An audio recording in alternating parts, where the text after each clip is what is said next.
morning, good morning, good morning, good morning. Live pa rin po tayo nagpapanood ngayon sa ating pong social media accounts sa Facebook at YouTube channel ng UNTV at Good Morning Kuya. At dahil Monday po ngayon, kami po ay makakasama naman ninyo dito sa ating segment The Rise and Shine dito sa Good Morning Kuya.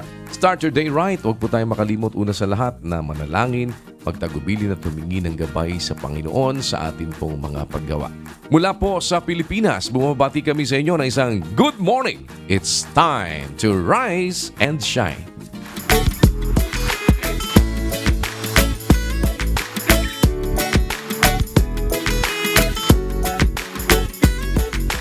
Ngayong araw po ay makakasama naman natin ang ilan sa ating mga kapatid sa MCGI Macabebe, Pampanga Chapter para tayo po ay sama-samang sumaklolo sa ating mga kapwa-tao na nangangailangan sa dako po na yan.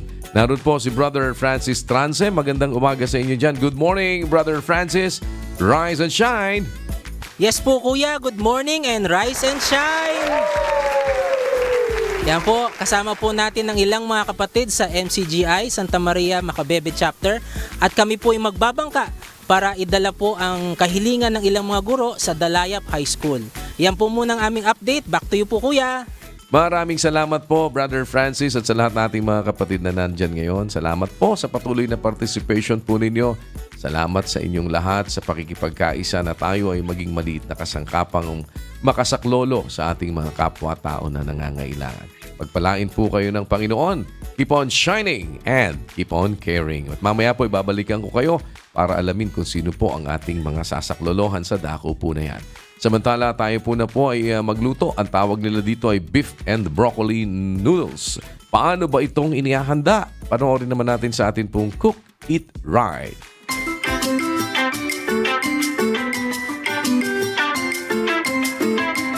Good morning, Kuya Rise and Shine, mga kasambahay. Good morning, Kuya. Good morning, Ayel. Good morning din, Justin. Mga kasambahay, sa araw na to ay matututo tayo kung paano magluto ng isang Chinese-American cuisine. And this dish is very popular dahil bukod sa masarap na, ay madali rin itong lutuin. Tama ka dyan, Justin. Ang tawag sa recipe na to ay beef and broccoli noodles. Kaya ano pa hinihintay natin? Tara, magluto na ta! Let's cook it right!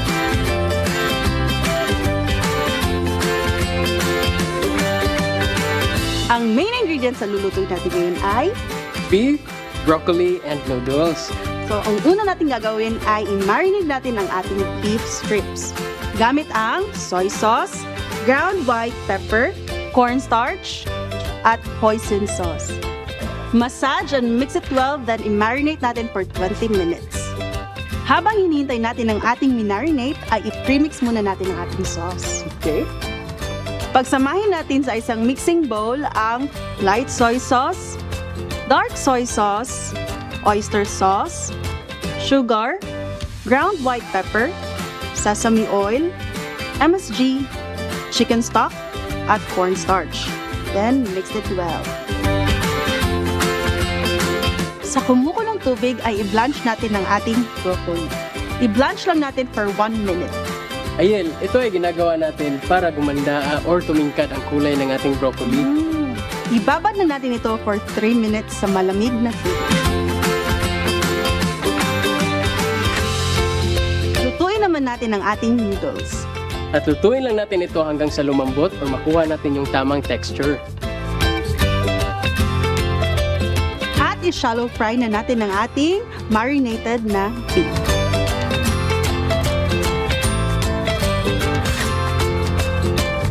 Gisahin natin ang garlic at ginger. Pagkatapos ay isunod natin ang broccoli. Isunod natin ang beef,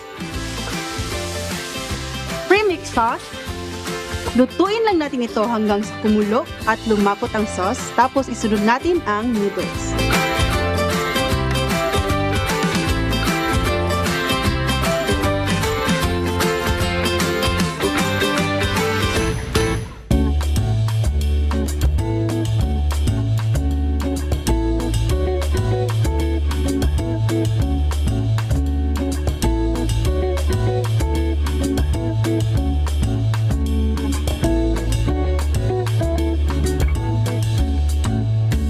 Ayan, luto na ang ating beef and broccoli noodles. Mga kasambahay, pwede pala itong gawin gamit ang iba't ibang noodles. Tama ba, Justin?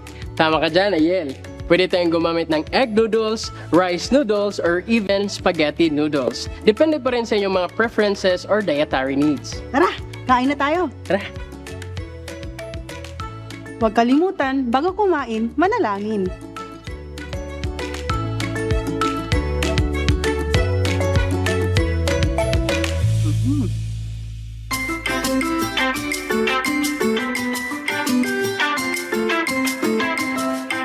Hindi ba kayo nagtataka kung bakit tumitilaok ang manok sa umaga? At mas madalas talaga silang tumilaok pagka umaga na. At nalalaman mo umaga na kasi nagtitilao ka na ang mga manok. Ano ba ang meron sa mga manok at ginagawa nila ito? Panoorin natin sa atin pong Wonders of Creation.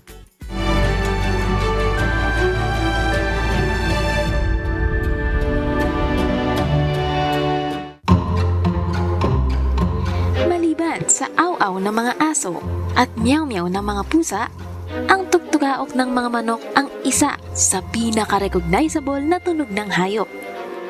Sa atin sa Pilipinas, marami na ang pinakakahulugan ng ingay ng mga manok. May mga pamahiin na ring naia-attribute sa mga tunog na ito. Ngunit, bakit nga ba tumitilaok ang mga manok sa umaga?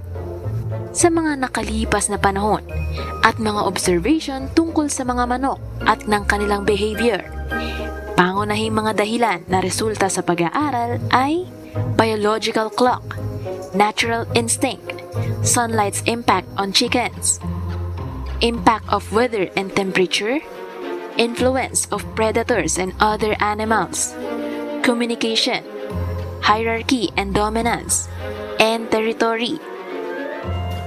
Ang mga seemingly anecdotal findings na ito ay somehow nakapagbibigay ng madaling sagot. Subalit, ang mga scientists ng Nagoya University ng Japan wanted to go down to the bottom of it.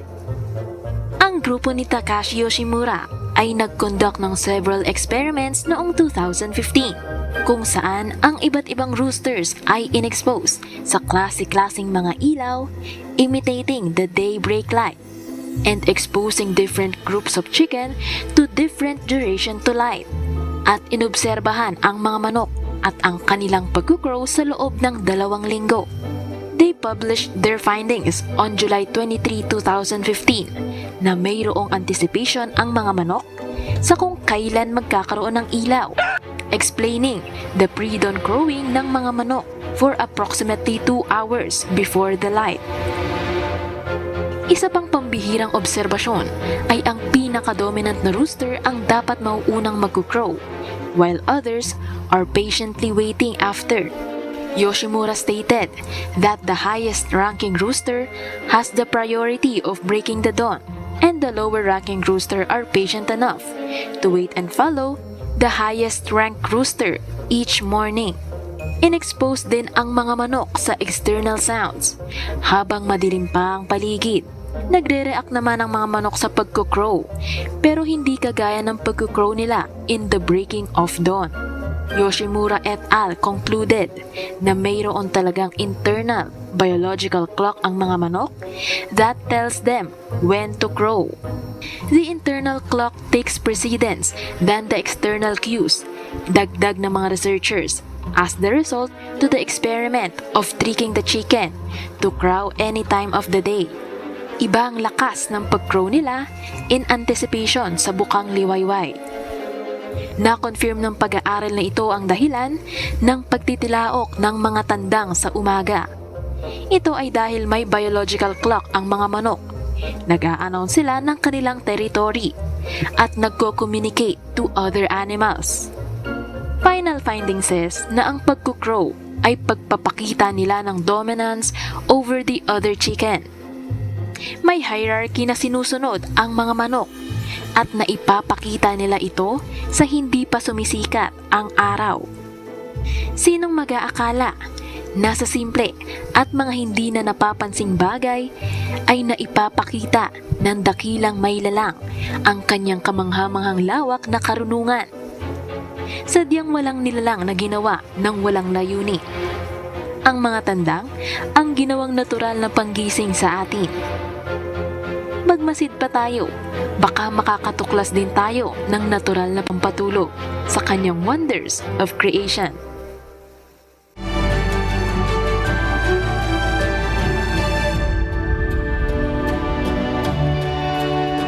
Kung kayo po ay madalas na natutuyuan ng pawis, mahalaga po na malaman natin kung ano ang maaaring maging epekto nito sa ating mga kalusugan para makagawa naman tayo ng paraan na huwag itong nangyayari at huwag nating napapabayaan.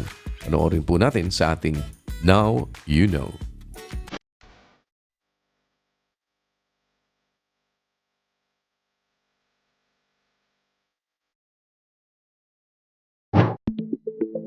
Karaniwan nating naririnig mula sa nakatatanda ang huwag kang magpapatuyo ng pawis, baka magkasakit ka. Pero totoo nga ba na maaari kang magkasakit kapag natuyuan ka ng pawis sa katawan? Ang pawis o sweat ay natural na proseso ng katawan upang mapanatili ang tamang temperatura. Sa tuwing nagpapawis, inilalabas ng katawan ang tubig, asin at iba pang waste products sa pamamagitan ng ating balat. Ang paniniwala na maaaring magkasakit kapag natuyuan ng pawis ay may bahagyang katotohanan dahil ito ay maaaring magdulot ng skin infection o bungang araw, lalo na kung hindi ka agad maliligo, magpupunas o magpapalit ng damit. Pero ang paniniwala na kapag natuyuan ng pawis ay maaaring magdulot ng sakit sa baga o mas malalang karamdaman ay walang scientific evidence. Ang paniniwalang ito ay maaaring bunga ng pagkakamali sa pag-uugnay sa sobrang pagpapawis at mga sakit. Ang sobrang pagpapawis ay isang sintomas ng ilang seryosong kondisyon tulad ng diabetes, sakit sa puso, overactive thyroid, Parkinson's disease, stroke, at tuberculosis. Kung may iba pang gustong malaman tungkol dito, makatutulong kung magtatanong sa pinakamalapit na doktor o health practitioner sa inyong lugar.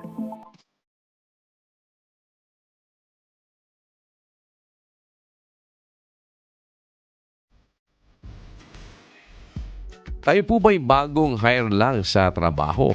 O narito po ang mga tips naman kung gusto natin na magtagal sa ating mga pinapasukang hanap buhay. Panoorin natin sa ating You Can Do It.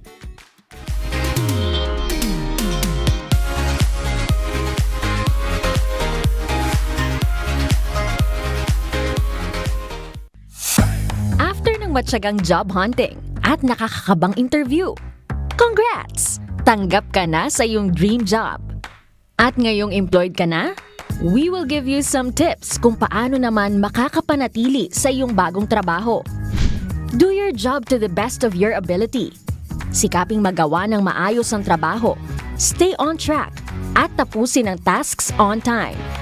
Siyempre kasama na rito ang pagiging punctual at pag-maintain ng good attendance record upang maipakita ang iyong commitment sa trabaho. Have a positive attitude. Makakatulong ang pagkakaroon ng gratitude at pagiging masaya upang makaraos anuman ang iyong maranasan sa araw-araw ng paghahanap buhay. Makaka-impluwensya din ang iyong positivity sa mga katrabaho mo. Keep your skills current. As companies continue to grow, dapat ay makasabay ang mga empleyado sa growth ng kumpanya. Sa pamamagitan ng pagtitake ng trainings o degrees, you will earn a credential in your field upang mag-grow sa iyong career. Get along with your co-workers. Mahalagang ma-establish ang respeto sa iyong mga kapwa-empleyado at maging sa iyong mga superiors upang makapagtulungan ang bawat isa na mag-grow professionally. At syempre, follow company policies. Bawat kumpanya ay mayroong kani-kaniyang patuparin. Marapat lamang na sundin ang patakaran sa kumpanyang iyong pinagtatrabahuhan upang ikaw ay makapanatili sa kumpanyang ito. Yan ang ilang mga tips upang makapanatili sa iyong bagong trabaho. You can do it!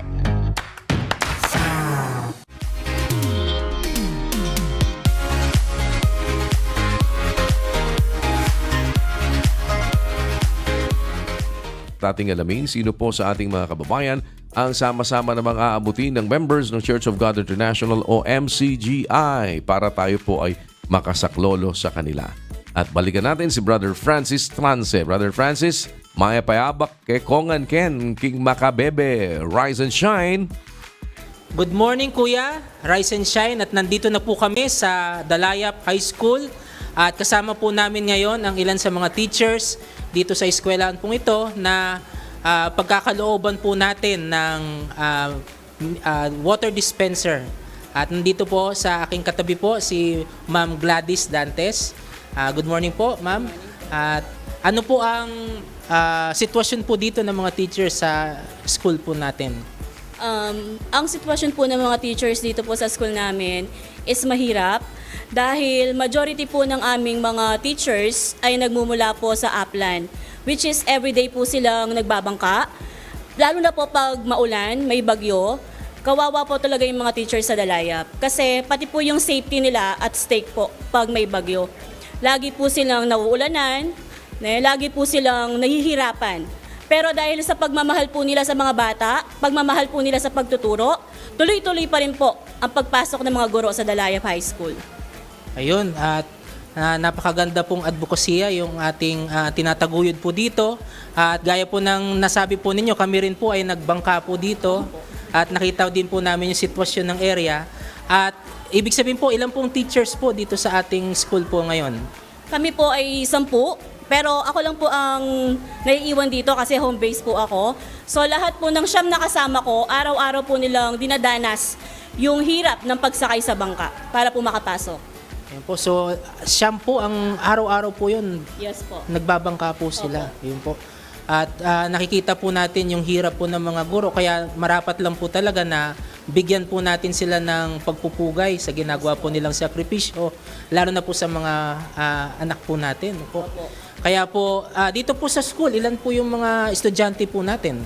Sa kasalukuyan po, meron po kaming 209 na estudyante po ngayong taon.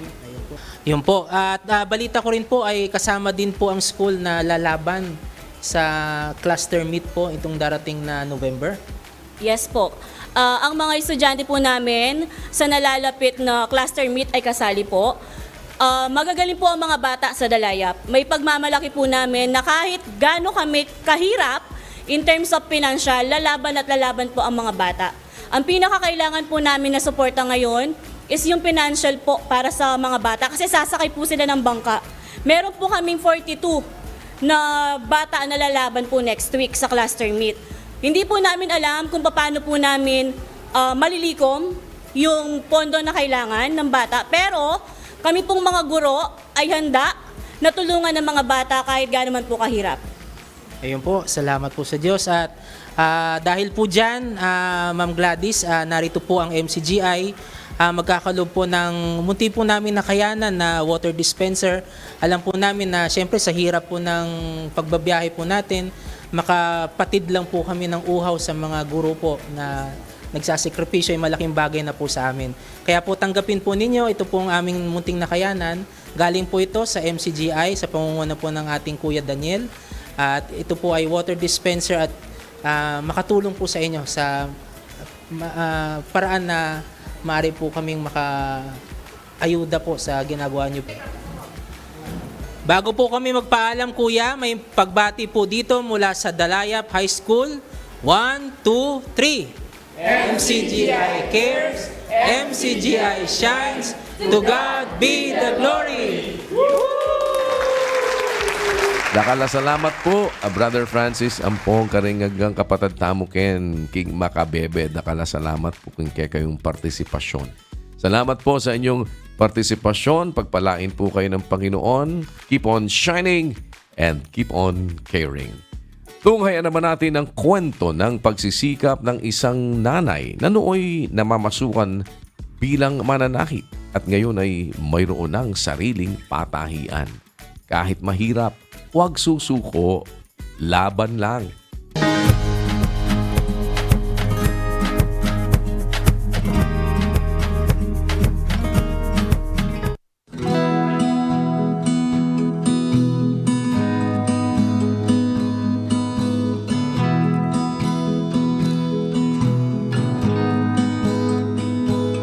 Ako po si Annalisa Tobias.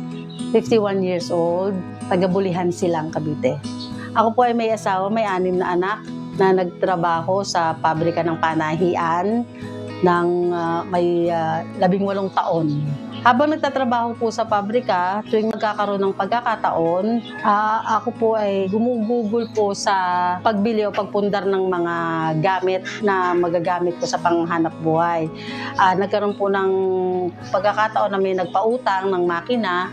Ngayon sa kada sweldo, hinuhulog-hulugan hanggang sa natapos ko na po yun. Hanggang sa dumating po yung panahon sa buhay ko na isang malaking pagsubok, na kinakailangan kong itaguyod ang aking mga anak mag-isa. Nagkaroon din po ng pagkakataon ng oportunidad na makapag-ibang bansa. Nag-DH po sa Hong Kong na yun po ang provide sa akin, sa aming pamilya, sa aking mga anak. Nung napabalik naman po ako sa Pilipinas, sakto naman po nag-pandemic. So para po maitaguyod ko ang aking mga anak, nag-decision po ako na mamuhunan sa halagang 800 pesos o mahigit.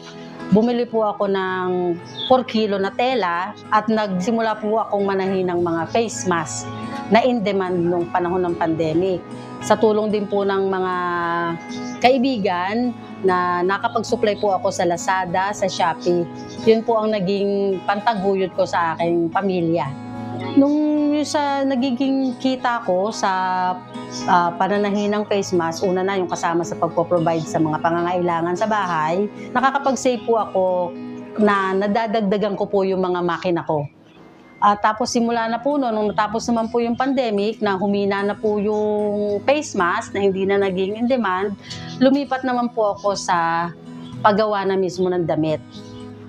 Nag-aral-aral ng kaunti, yun hanggang sa natuto na pong talagang gumawa ng damit. Bali may nagpagpatahi na isa, patahi ng damit, tapos minsan naman nagpatahi ng costume, nagustuhan nila, sinabi dun sa kasama sa school, sinabi sa hanggang sa ganun po, lumaki, dumami yung market. Hanggang ngayon po, sa awa tulong ng Diyos, marami na po nakakakilala, mga nagpapagawa ng uniform ng school, uniform ng company, mga costume. Hanggang ngayon po, at ngayon po nakakapag-subcon na po at meron na po mga, nadagdagan na po yung mga makina, meron na rin po mga mananahi.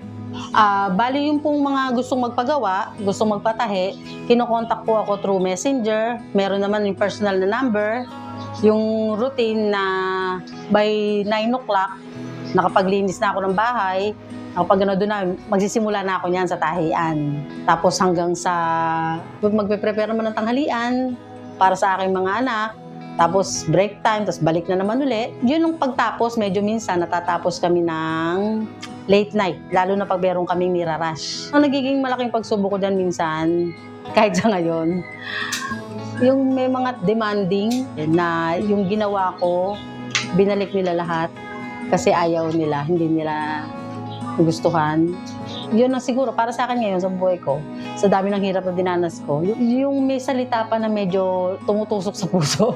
Yung siguro yung mga tuturing ko ngayon ng mga malaking pagsubok na minsan kailangan mong panghawakan yung pasensya.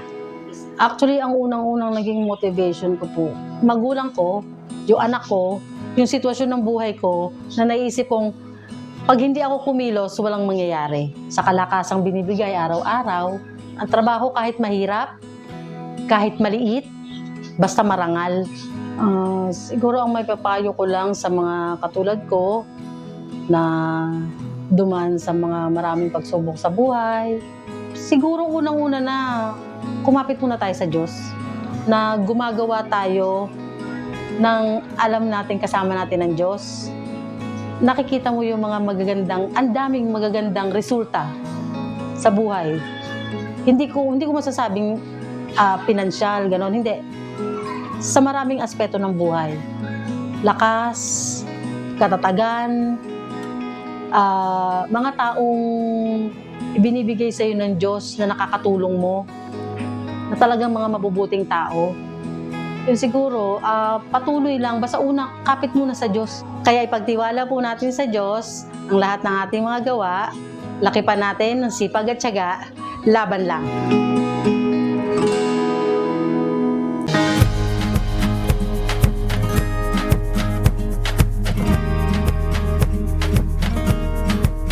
Sa atin pong viewpoint, muli tayong nagtanong sa ating mga kababayan para alamin ang kanilang pananaw sa issue na ito. Kung gaano bang kahalaga ang buhay ng tao para sa iyo at bakit. Alamin natin ang kanilang mga kasagutan at pakinggan din natin ang sinasabi na pananaw ng banal na kasulatan.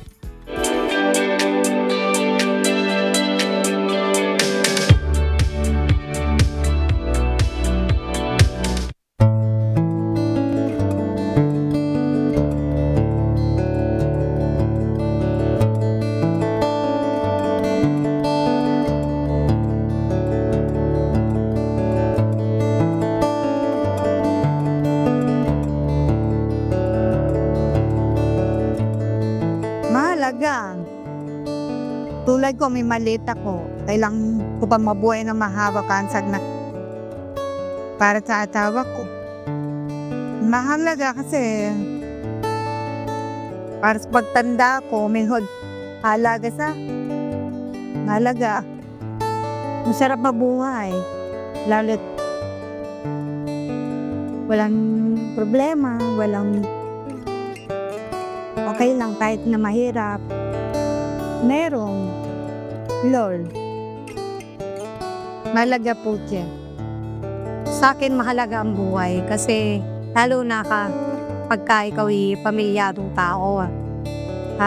Pag pamilyadong tao, iisipin mo yung mga anak mo para paglaki nila may gagawin sa kanila kasi hindi mo aalagaan ng buhay ba. Walang mangyayari. Walang gagawin sa mahal. Sobrang mahalaga. Kaya ako nga sila binibigyan ng proper na location para paglaki nila, alam nila ko. Saka tinuturo ko sa kanila kung gaano kahalaga ang buhay. Kailangan pangalaga. Kailangan gamitin ng ayos para hindi masayan. Ito, nanggaling to sa Panginoon Diyos. Siya yung nagbigay ng buhay sa atin. Kaya dapat, magpasalamatan din natin siya. Tuwing araw ng linggo, magsimba ka. Bago matulog, magdasal ka. Para at least, may balik natin sa kanya. Sa ganong paraan, mapagpasalamat tayo sa kanya. For me po, life is sacred. Life is important and life is nothing to be messed with. Kasi po, every little life, even a life of an ant, is important not only to their own, but to the ecosystem. Kumbaga, it's a chain reaction. So, if I were to say na life is not important, then that would be a fallacy. Kasi po, from my experiences, every little interactions of life is worthy not only to me but to others. So my conclusion to that is mahalaga po ang buhay not only to myself but to everyone else around me po. Siyempre po, magulang ko is yun yung nag-brought sa akin into this world.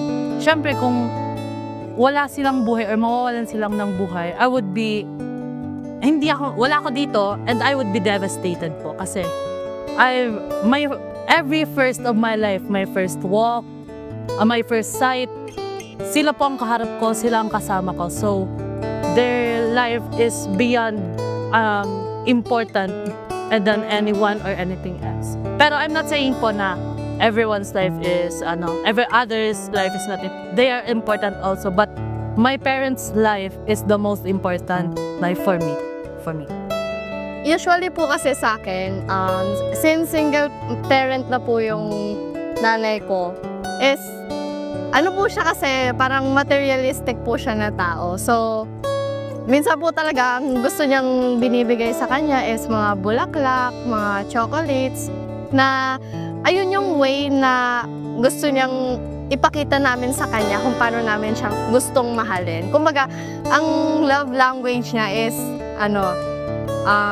receiving gifts, tsaka words of affirmation na gusto niyang naririnig niya na mahal namin siya kahit na wala na yung father ko. And ayun, ganun ko i-ano si mama.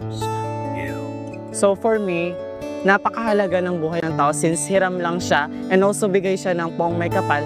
Kaya sa human being, kailangan natin siyang pahalagahan, gamitin, and also alamin yung purpose natin kung ano nga ba yung may aambag natin or maging contribution natin as a human being dito sa mundo. Since, ayun nga, naniniwala ko doon sa No Man is an Island, doon sa quote na yun, kaya napakahalaga din ng socialization para sa pagunlad din sa pagunlad natin as a human.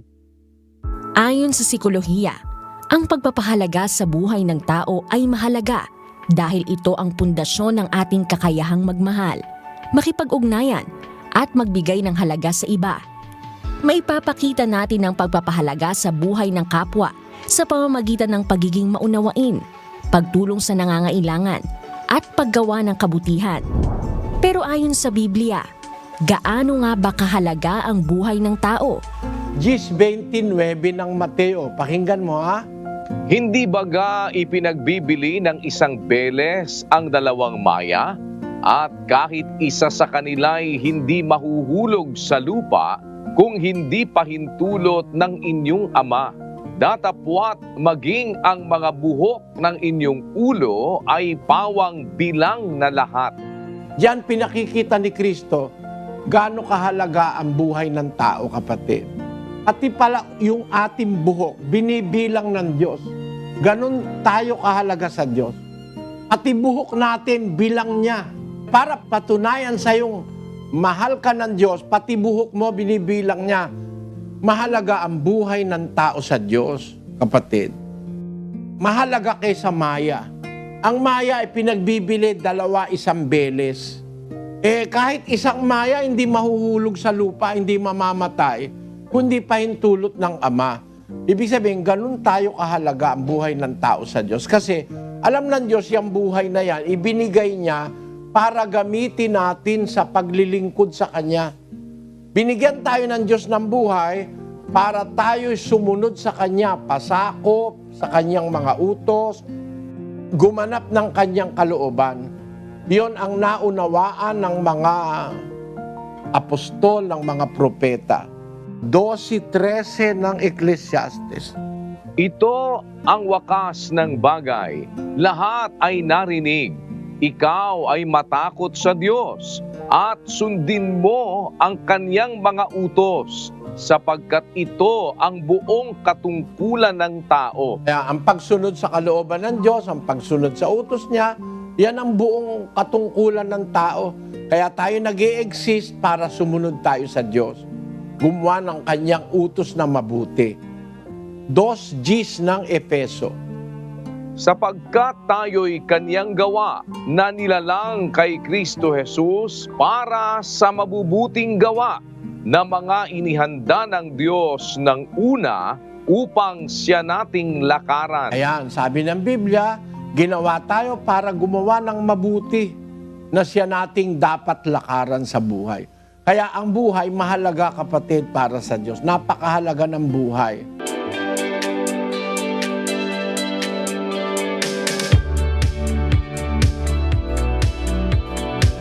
At tuloy-tuloy pa rin po naman ang ating kampanya na ang bawat pagkakataong mayroon tayo ay ating samantalahin na gawin ang mabuti sa ating kapwa at makapagpakita ng pag-ibig sa kanila.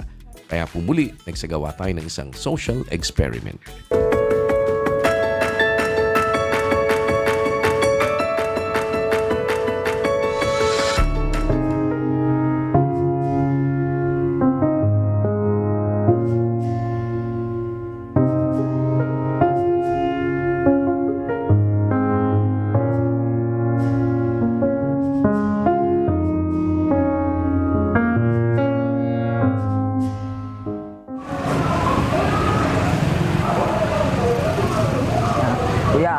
Kuya, nakay ipapilit sa sapatos kay natangtang may paglakaw na patong. Oo.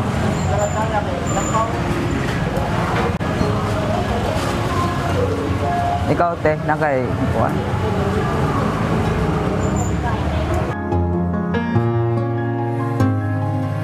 Nay, nakay papilit sa sapatos. Oo, kabantay na tangtang yun. Doon nga rin ako ba? Taga hindi ka doon. Dol. Ha? Aras dol. Asa? Unahan. Tantag kayo? Asan ka palit-palit?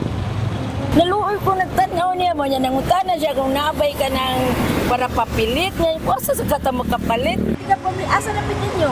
Araw unahan. Ha? Sa unahan da, katunayan dapit ito may building. Kaya nangutana man siya, siya ko na papilit ng sapatos. Asa ka to? Ala, kuang na naman ni ilabay man.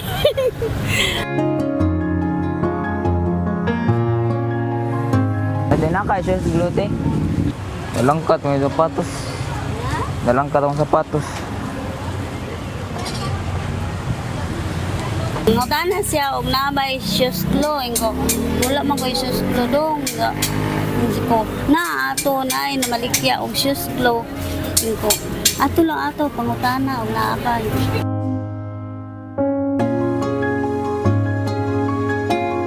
Ay ka nang papilitan ito. Nagubaw ko bantay. Buko ka bantay ba? Nagay ka ng suglo o ng mga papilit. Nagubaw ko ito.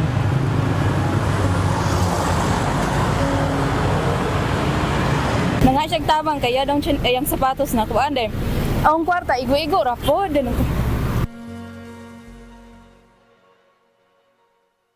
Pag lingi-lingin ako, konsensya man jud ko hingbalit na lang jud ko para niya.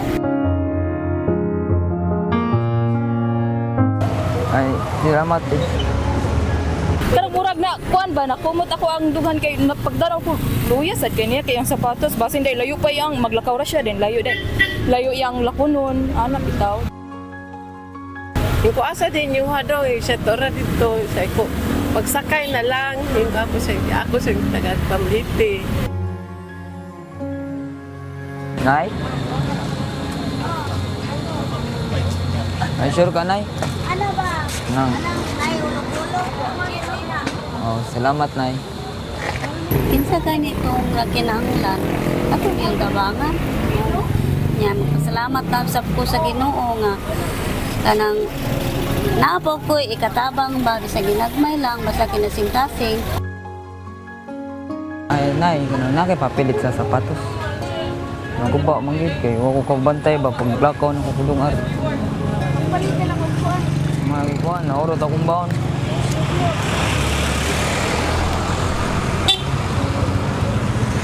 Wa ko kabili baon ako ganiya. Naman tag-cheese ka man siya.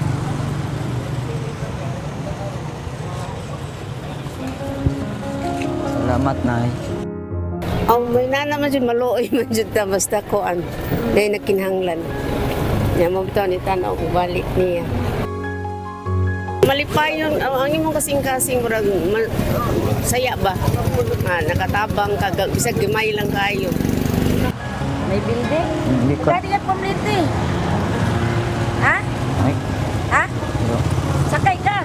oh, masakay lang. Tangtang jud adi di pa na. Pwede ko ano eh. Ilabar na nagigna. Pwede na lang pilit. Wala di kay sapatos. Mo nilaos na ko din. Nata po dito yung mga sapatos no, kapukang Alex. Ito niya. Salamat. Ayaw, ay lang, te. Ay, Ayaw lang, ito na lang, may pagkaon. salamat. Naluoy ko, kaya nasahi pa ba? Ang katang ang maluoy ko magtanaw yung mga bata, yung anak.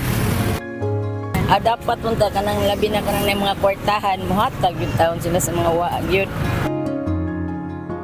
Kung naata sa amahan, kung naay mga inatugtabang, ato yung tabangan.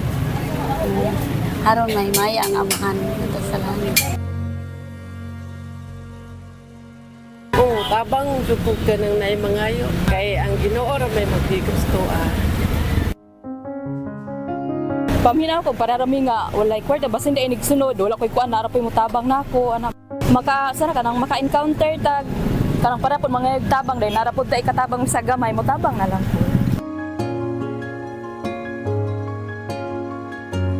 Tititang wala gyud at sing wala niya. Anang kon manginanglan gyud ta magampo ta sa Ginoo. Na gyud ay tubagon gyud ta basta magampo lang ta sa kinasing-kasing. Oras ako na ako. Kasi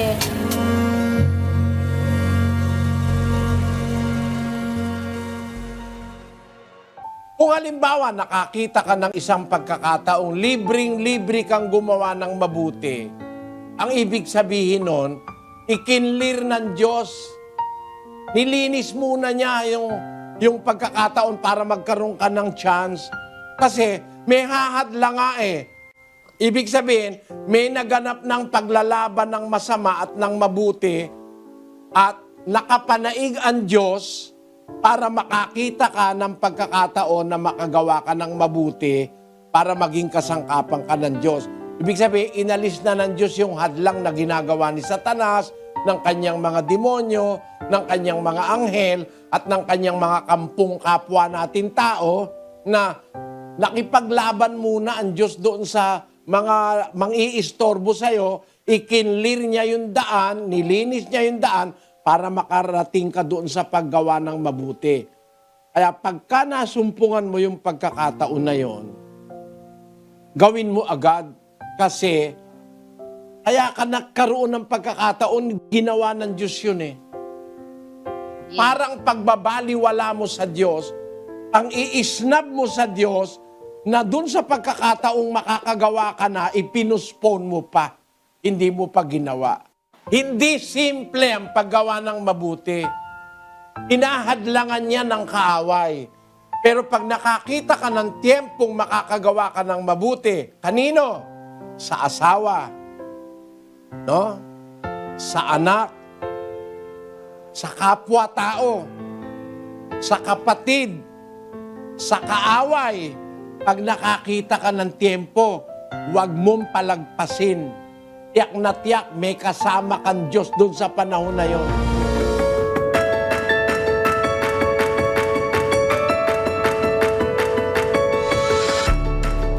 Narito naman po ang ating regular na ginagawa pong medical mission every Monday dito po sa lokal ng Doña Orani sa Pulangco Street, Barangay Doña Orani, Bataan. Kasama po ang ating Mobile Dental and Optical Clinic Unit number 4. Makikumusta tayo dyan po ngayon sa kasalukuyang ginagawang medical mission sa Orani, Bataan. Good morning po sa inyo dyan. Rise and shine! Yes, rise and shine and good morning sa iyo, Kuya Daniel, at sa lahat ng ating mga kasangbahay all over the world.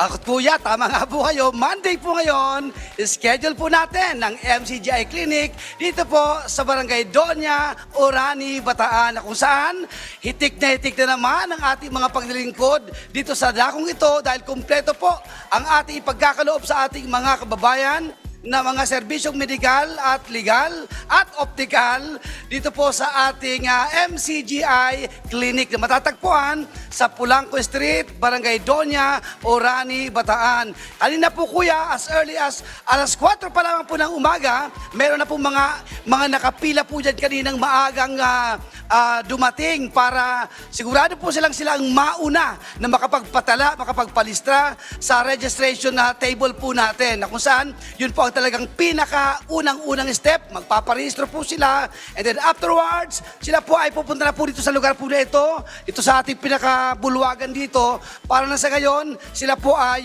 matig na naman, makuha na naman ang kanilang mga vital signs at makapag-antay na po sila dito sa ating waiting area para sa kanilang mga respective na mga services na i-avail sa umaga pong ito. Nandyan po, naka-standby po ang ating optical services. Andyan na po ang ating doktora. At ang ating, dito naman sa dakong ito, dito po yung ating legal services. Yan, nakaantabay po ang ating MCGI Law Center. Sa panguna po yan ni Attorney Ruth Soriano.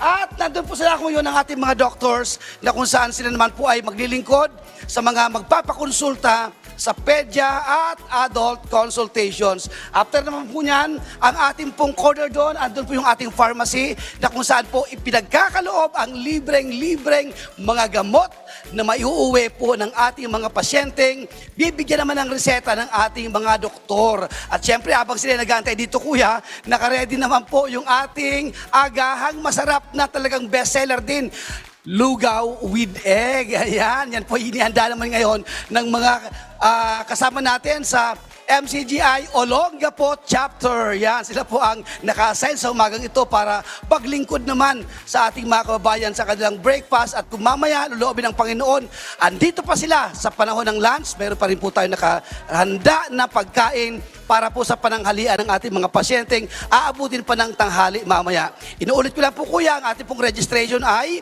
nagpapasimula po yan ng alas 5 hanggang alas 9 ng umaga. Kaya sa ating mga kasangbahay na nakakapanood po sa atin, nandito lang po sa area ng Bataan at makanugdog ng mga lugar po dito, punta na po kayo dito sa ating MCGI Clinic sa Barangay Doña Orani, Bataan para tayo po ay maka-avail na po ng ating mga services na ipinagkakaloob po dito. Meron din po tayong dental, nandiyan po yung ating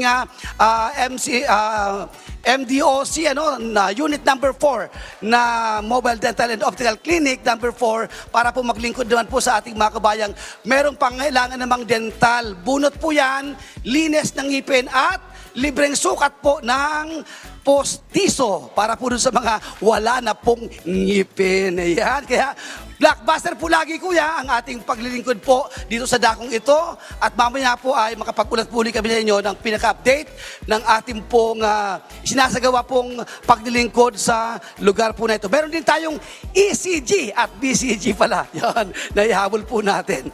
Yan po kuya ang aming ulat mula po dito sa Barangay Doña Orani, Bataan, mula po dito sa ating MCGI Clinic. Balik po sa inyo.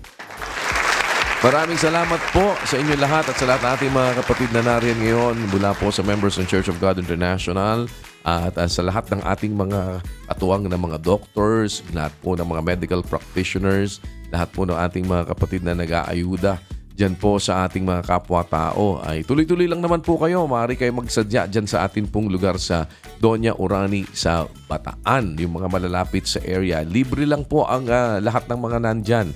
Pati mga gamot, libre po naman yan na ibinibigay. Wala tayong hinihinging kapalit para po naman sa isang maliit na paraan ay makapagsilbi tayo sa ating mga kapwa-tao. Pagpalain kayo ng Panginoon mga kapatid, diyan po sa Doña Orani, keep on shining and keep on caring. Maraming salamat po sa inyong lahat diyan.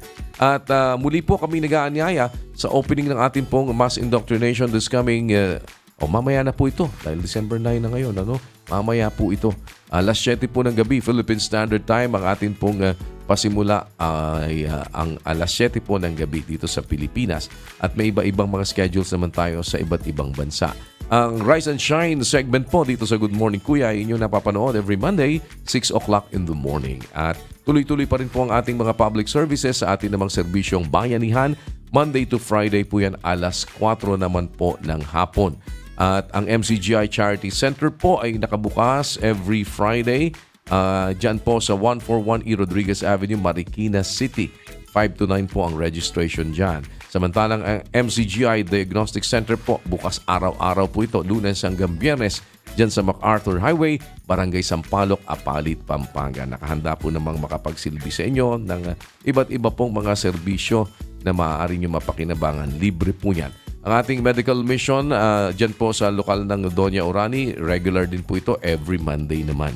At tuloy-tuloy po ang pag-ikot ng ating mobile dental and optical clinic sa Luzon, Visayas at Mindanao. Kung makita po nyo nakahimpil sa inyong lugar, maaari po kayong makahingi ng serbisyo sa kanila. Wala pong bayad yan, wala naman tayong hinihintay na kapalit at bukas po ito para sa lahat ng ating mga kapwa-tao na nangangailangan.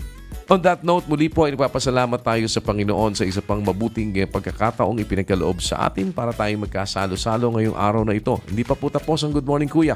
Manatili po kayong nakaantabay sa iba-iba pa pong mga segments natin. Magpapatuloy po sa loob lamang ng ilang sandali. Nanatili pa rin na sa Diyos ang lahat ng karangalan at kapurihan magpakailanman. Amin pong iiwan sa inyo muli ang isang awitin na nagpapahayag naman ng lubos nating pagtitiwala sa magagawa ng Diyos sa ating mga buhay.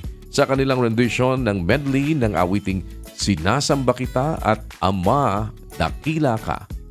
Narito po ang grupong Threefold para sa ating On a Good Note. Maraming salamat po. To God be all the glory. Good morning.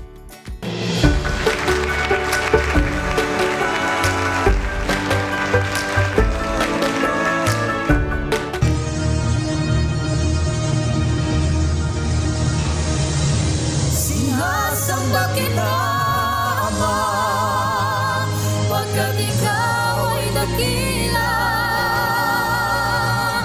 Di maliri, Panginoon, walang hanggang pagpapala. Habang buhay nahahanda, bagong araw, bagong awa. Ang kabutihan mo'y magpawalang hanggan.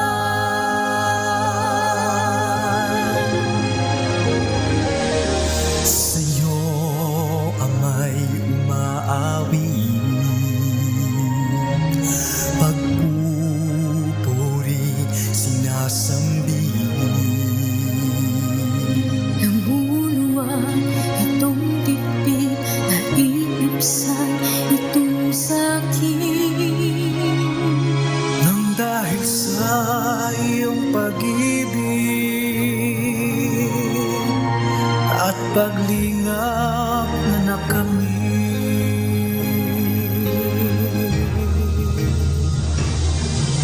sinasamba kita, Ama, pagkat ikaw ay dakila. Di maliri, Panginoon,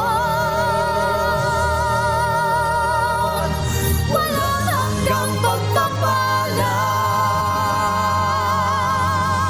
Habang buhay nahahanda, bagong araw, bagong awa. Ang kabutihan mo'y magpawalang hanggan.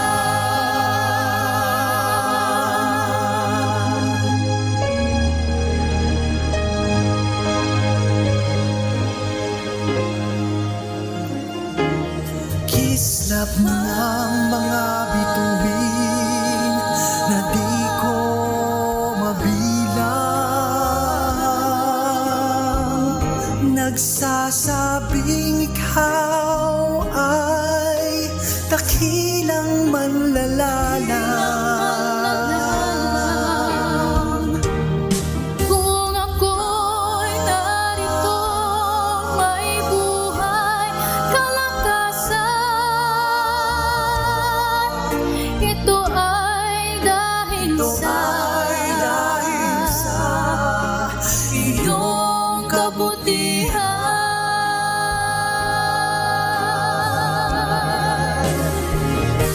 Ulit muli kitang pupurihin, Walang hanggan kitang sasambahin. Hanggang sa langit aking aawitin, banal ang ngalan mo, dakila ka, dakila ka. Mulit muli kitang pupurihin,